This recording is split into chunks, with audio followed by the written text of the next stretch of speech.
Do you need a wireless streamer in 2022? Stick around, let's find out. Greetings, mate. Stuart Charles here, HomeStudioBasics.com, helping you make sound decisions leading to a beautiful audio experience that will make you fall in love with music, not gear, all over again. So, today we will be reviewing the Arylic S10. In the box, you're getting the streamer, a user's manual, a 3.5mm auxiliary cable, RCA to 3.5mm cable, an adapter, and a remote. So, what is it? The S10 is a wireless streaming DAC / preamp with network and Bluetooth compatibility using your phone or tablet, and supports up to 24-bit 192 kHz. With it, you can stream music from a variety of apps including Spotify, Tidal, Qobuz, etc., while controlling the volume from an app on your phone. It's a multi-room device as well, so you can stream with multiple units in the same network. How does it work? The S10 essentially takes a digital signal from Bluetooth, Wi-Fi, or direct from USB and converts it into audio into an active speaker, older receiver, or an older analog-only preamp, etc. So basically it functions like a DAC. Getting started. First, you'll want to download the 4Stream companion app. Without the app on your phone, you really can't do much. Once downloaded, open the app and it will search for the unit. After it's found, follow the prompts and it will ask you for a Wi-Fi password. You also have the option to use a LAN cable or Bluetooth as well. More on that in a bit. And there's no need for your laptop or PC, given that it has a 5-volt power jack on the back and comes with a power adapter. Once the app is open, use the Browse tab and scroll all the way down. Your input options are Wi-Fi, line in, Bluetooth, or USB DAC. Speaking of, the front contains your input options as just mentioned, and they'll flash when in pairing mode. Auxiliary is green, network is white, Bluetooth is blue, and USB DAC will be red.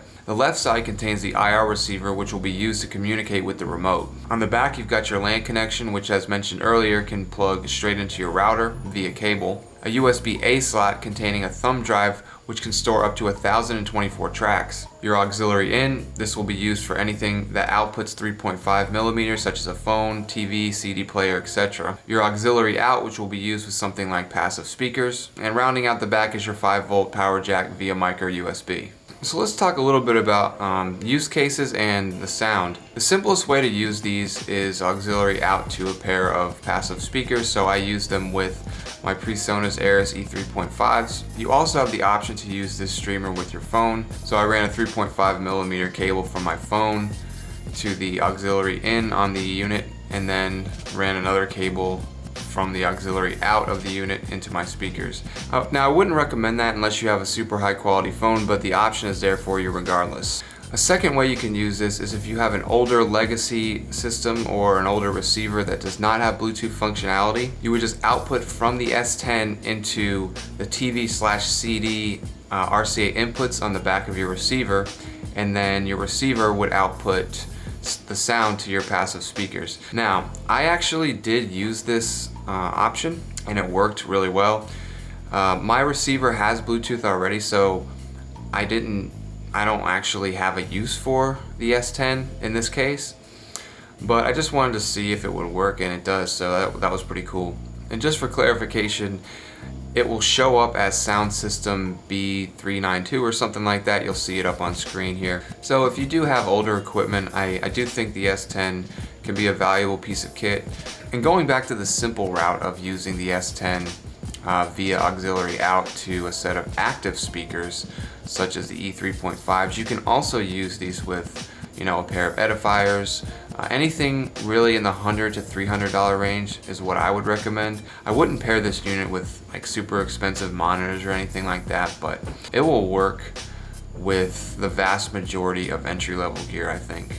So how does it sound and what do I like about it? Well, I think it sounds good.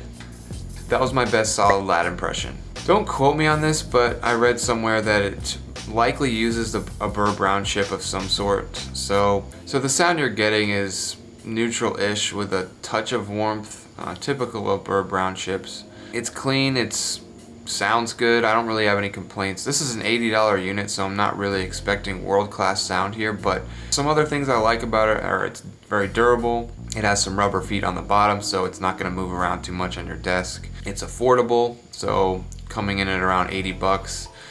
And it's pretty versatile. You can hook it up in a lot of different ways, but just know that you will have to use the 4Stream app which segues nicely into some gripes I have with this unit. The app is very finicky and cumbersome. It can be a pain to set up, and sometimes it's a tad slow. I've read and watched some reviews on this from some people echoing the same sentiments. You may not have any problems, especially if you have like a newer phone. I fully realize that my phone may be the culprit here. I just found the app was a bit clunky. Didn't always respond as quickly or as well as I'd like, so I was waiting quite a while for the 4Stream app to find the S10. This doesn't always happen, but it was a little disappointing. The app it could just be kind of slow and annoying at times. Another problem I had with the S10 is that sometimes, or the app, excuse me, is that sometimes it takes a while to switch between sources. So if I want to go from Bluetooth to Wi-Fi, sometimes I'll have to reboot my phone because it's just not cooperating.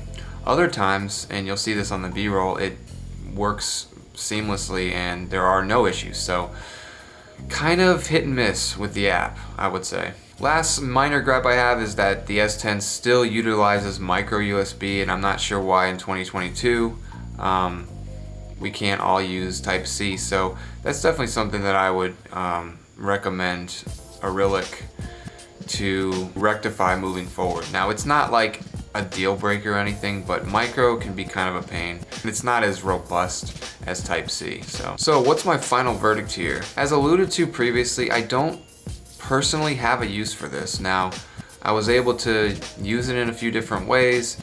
It's pretty versatile, like I said, but you know, I already have a receiver with Bluetooth, so if I want to listen with my phone in the living room, I'll just mosey on in there and I'm all set. So, we all set on this thing then? Sure, Jerry, we're all set. Why wouldn't we be?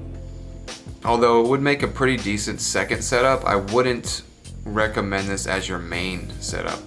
This is definitely entry level. Sounds pretty decent, but I wouldn't rely on it as my main system or anything like that. So if you're part of that target audience, as mentioned earlier, who maybe likes to stream music through their phone primarily, or perhaps you have an older receiver that does not have Bluetooth functionality, or you have an older legacy type of system, the S10 can be beneficial for you. It will get you up to speed and up to date with modern technology. But for everybody else, I honestly don't see a use case for this unit, although I did enjoy my time with it. I had a lot of fun. It can be pretty useful, but again, it really doesn't have much of a place in my studio personally, so I'll just leave it at that. So that about wraps up for today, folks. Do what you gotta do below. Don't forget to ask me about my grandchildren, and don't ever give up. Aight?